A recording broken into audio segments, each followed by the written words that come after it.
Pergerakan nasional pada masa pendudukan Jepang. 1. Proses penguasaan Indonesia. Tujuan Jepang menguasai Indonesia ialah untuk kepentingan ekonomi dan politik. Jepang menginginkan bahan baku industri di Indonesia. Untuk mengamankan jalur pelayaran bahan mentah dan bahan baku dari ancaman sekutu, Jepang menggalang kekuatan pasukannya serta mencari dukungan dari bangsa Asia. Tanggal 8 Desember 1941, Jepang melakukan penyerangan terhadap pangkalan militer AS di Pearl Harbor.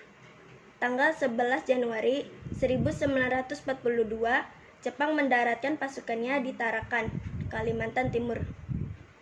Jepang berhasil menguasai Palembang pada tanggal 16 Februari 1942. Pulau Jawa berhasil dikuasai Jepang pada tanggal 1 Maret 1942.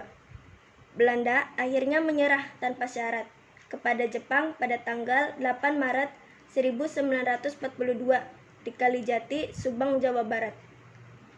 Surat perjanjian serah terima kedua belah pihak ditandatangani oleh Letnan Jenderal Ter Porten dan diserahkan kepada Letnan Jenderal Imamura. Saat itu, Indonesia di bawah kekuasaan Jepang. 2. Kebijakan pemerintah militer di Jepang. Pada saat kependudukannya di Indonesia, Jepang melakukan pembagian 3 daerah pemerintah militer di Indonesia. A. Pemerintahan Angkatan Darat untuk Sumatera dengan pusat di Bukit Tinggi. B. Pemerintahan Angkatan Darat untuk Jawa dan Madura dengan pusat di Jakarta. C. Pemerintahan Angkatan Laut untuk daerah Sulawesi, Kalimantan, dan Maluku dengan pusat di Makassar. Beberapa kebijakan pemerintah Jepang terhadap negara jajahan Indonesia. A. Membentuk organisasi-organisasi sosial.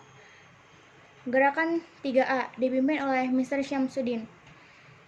Gerakan Pusat Tenaga Rakyat Putra pada tanggal 1 Maret 1943 dipimpin 4 serangkai, yaitu Soekarno, Muhammad Hatta, Kiai Haji Mas Mansur, dan Ki Hajar Dewantara. Pada tahun 1944 dibentuk Jawa Hakokai, Gerakan Kebaktian Jawa. Pada tahun 1943, Jepang membubarkan Majelis Islam A'la Indonesia dan menggantikannya dengan Masyumi. Masyumi dipimpin oleh Ki Hajar Hashim Asy'ari dan Ki Hajar Mas Mansur. Pembentukan organisasi semi-militer seperti Seinendan, Fujinkai, Keibodan, Heiho, dan Pembela Tanah Air PETA. C. Pengarahan Romusa. Jepang melakukan rekrutmen anggota Romusa dengan tujuan mencari bantuan tenaga yang lebih besar untuk membantu perang dan melancarkan aktivitas Jepang. D. Eksploitasi kekayaan alam.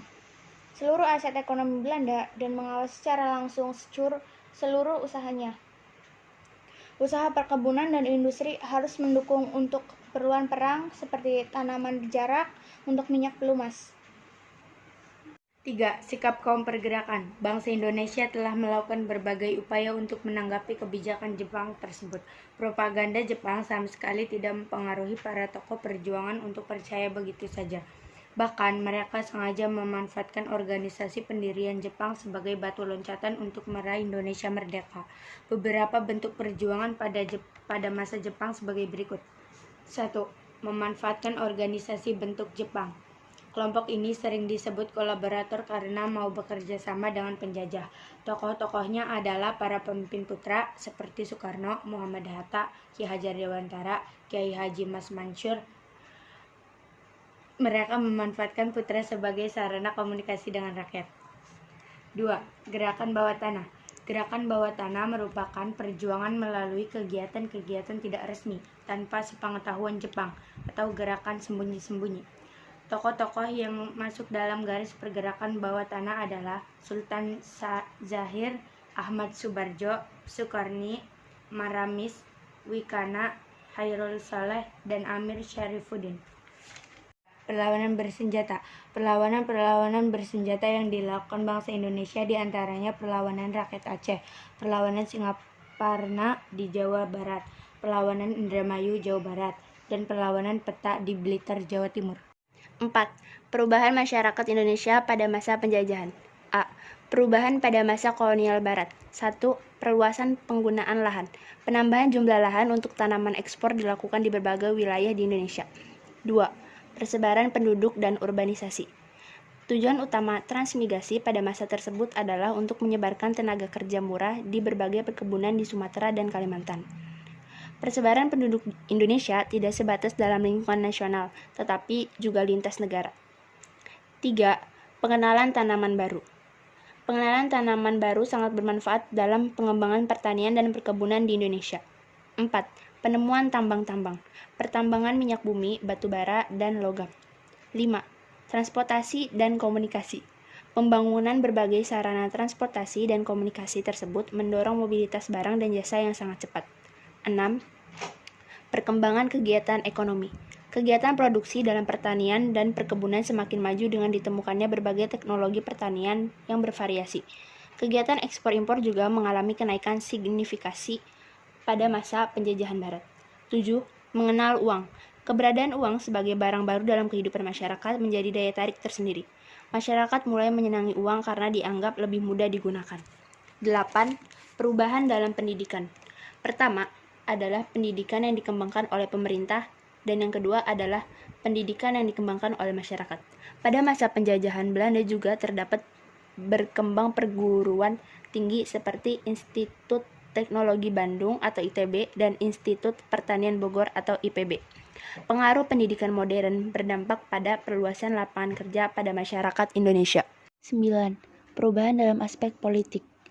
Pemerintah Hindia Belanda yang terpusat menyebabkan hubungan yang erat antara rakyat Indonesia dari berbagai daerah.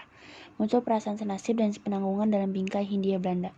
Sebelum masa penjajahan Hindia Belanda, masyarakat Indonesia terkotak-kotak oleh sistem politik kerajaan. 10. Perubahan dalam aspek budaya. Dalam aspek budaya, juga terjadi perubahan kehidupan beragama masyarakat Indonesia. Pengaruh lain dalam bidang budaya adalah pakaian, bahasa, makanan, dan jenis pekerjaan baru. B. Perubahan masyarakat pada masa penjajahan Jepang.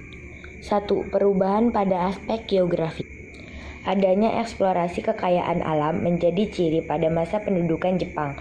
Misi untuk menang di Perang Dunia II mendorong Jepang menjadikan Indonesia sebagai basis menghadapi sekutu. Jepang menggerakkan tanaman rakyat untuk mendukung Jepang pada Perang Dunia Kedua. 2. Perubahan pada aspek ekonomi. Sistem ekonomi Jepang membuat kemunduran bagi ekonomi Indonesia.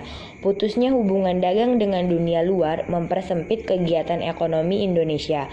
Pembatasan ekspor mempersulit untuk memperoleh bahan sandang.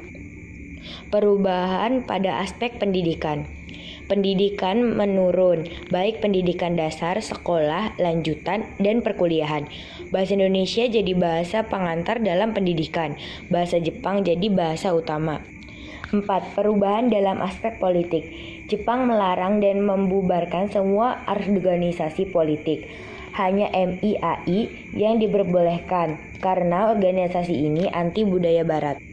Pada masa akhir pendudukan Jepang, terjadi revolusi politik di Indonesia, yaitu peristiwa proklamasi kemerdekaan pada tanggal 17 Agustus 1945. 5. Perubahan pada aspek budaya. Bahasa Indonesia mengalami kemajuan pada tanggal 20 Oktober 1943. Didirikan Komisi Penyempurna Bahasa Indonesia yang bertugas menentukan istilah dua kali modern dan menyusun tata bahasa Indonesia.